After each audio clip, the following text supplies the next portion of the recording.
Get ready with us.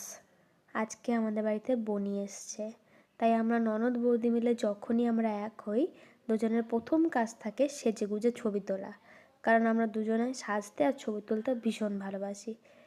সেই মতোই যেখানে দুপুরবেলা কেউ সাহস করে বাইরে বেরোচ্ছে না, আমরা সেখানে দুই মূর্তি সাহস করে ভেবেছি বাইরে গিয়ে ছবি তুলবো, কারণ বাড়িতে তো প্রত্যেক দিনই ছবি তুলি। সেটাই নয়, এই ভর দুপুরবেলা 3টের সময় আমরা দুজনে মিলে শাড়ি পরার সাহস করেছি, করে আবার মেকআপও করেছি। তারপরে আমরা বাসে করে গেছিলাম ভিক্টোরিয়া ছবি তুলবো আর ঘুরবো বলে। কিন্তু দুঃখের বিষয় গিয়ে দেখি তার 10 মিনিট আগেই ভিক্টোরিয়া বন্ধ হয়ে গেছে, আমাদেরকে ঢুকতেই দেওয়া হলো না। অনেক রিকোয়েস্ট করলাম বাট দিল না। তো কি করব ভেবে আমরা ভাবলাম না ঠিক আছে, আমাদের তো মন খুশি করার জন্য একটা আছে, সেটা হচ্ছে ছবি তোলা। সেটা মতো ভেবে আমরা ছবি টবি তুলে অনেক রকমের ক্যাট করে বাইরে বেরিয়ে খাওয়া দাওয়া করে ঘুরে ঘাড়ে তারপরে মন খুশি করে বাড়ি চলে এলাম।